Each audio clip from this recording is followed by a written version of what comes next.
এবার এস আলমকে দুদকে তলব, বিপুল অর্থ পাচারের অভিযোগ। দর্শক, খবরটি দেখে একটু ভালো লাগলো এই কারণে, এস আলম বাংলাদেশে নেই, এটা সত্য। দুদক তার প্রথা মাফিক তলব করেছে। তলবে তিনি না আসলে অথবা আসলে যেটাই হোক না কেন, তার বিরুদ্ধে একটা আনুষ্ঠানিকভাবে কার্যক্রম শুরু হচ্ছে।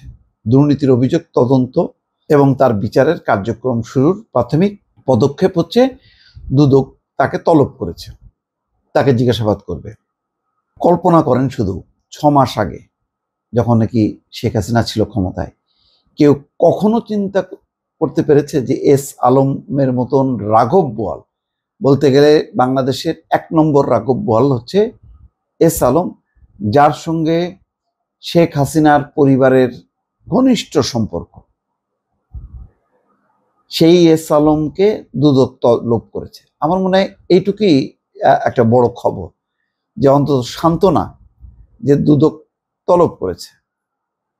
এস আলমরা তো এখন নাই, পুরো গোষ্ঠী শুদ্ধ দেশ ছেড়ে চলে গেছে, কিন্তু তারপরেও এই খবরটা মানে অন্তত যাই হোক না কেন, শেখ হাসিনার আমলে কখনো এটা সম্ভব ছিল না, বা এরকম খবর আমরা কোনোদিন দেখতে পেতাম না যে এস আলমকে দুদক তলব করেছে। দুদকের মানে ঘাড়ে কয়টা মাথা যে এস আলমকে তলব করবে, যত অভিযোগই থাকুক না কেন।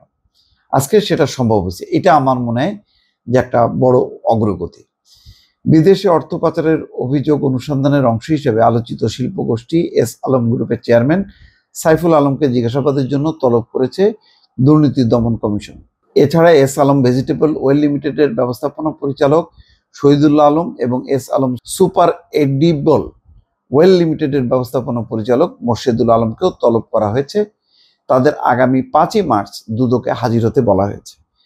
এর মধ্যে ইসলামী ব্যাংকের অর্থ কেলেঙ্কারির ঘটনায় এস আলমের ছেলে ও ব্যাংকটির সাবেক চেয়ারম্যান আহসানুল আলমকে আসামি করে 3টি মামলা করা হয়েছে। জানা গেছে, Singapore, British Virgin Island, Cyprus এবং অন্যান্য দেশে $1 বিলিয়ন পাচারের অভিযোগে এস আলম গ্রুপের চেয়ারম্যান মোহাম্মদ সাইফুল আলম এবং তার পরিবারের সদস্যদের বিরুদ্ধে অনুসন্ধান চালাচ্ছে দুদক।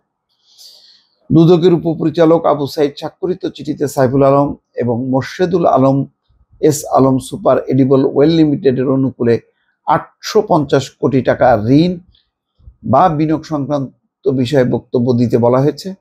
চিঠিতে তাদের জাতীয় পরিচয়পত্র, পাসপোর্ট এবং টিআইএন সহ প্রয়োজনীয় রেকর্ডপত্র সঙ্গে আনতে বলা হয়েছে। যা খবর এটাই, আর এরা মানে 1000 কোটি টাকা না, লক্ষ কোটি টাকা লোপাট করেছে। সেই টাকা ভাগিদার কারা ইতিমধ্যে আপনারা জেনেছেন। এটা রাষ্ট্রীয় পৃষ্ঠপোষকতা, রাষ্ট্রীয় মদত ছাড়া সম্ভব না। 7টা 8টা ব্যাংক একটা লোকের হাতে চলে যাওয়া, এবং সবগুলো ব্যাংক মানে রাতারাতি গেছে, ডিজিএফআইকে ব্যবহার করা হয়েছে, এই সবই ওপেন সিক্রেট। রাষ্ট্রীয় পর্যায়ে কোনো দেশের এই ধরনের চরম দুর্নীতি, চরম ক্ষমতার অপব্যবহার আর বোধহয় কোথাও হয়নি, যেটি হয়েছে। অন্তত সেই রাঘব বোয়ালকে দুদক তলব করেছে। অন্তত এইটুক মানে শুনে জেনে সান্ত্বনা পেতে পারেন আপনারা। দর্শক, ভালো থাকবেন। আল্লাহ হাফেজ।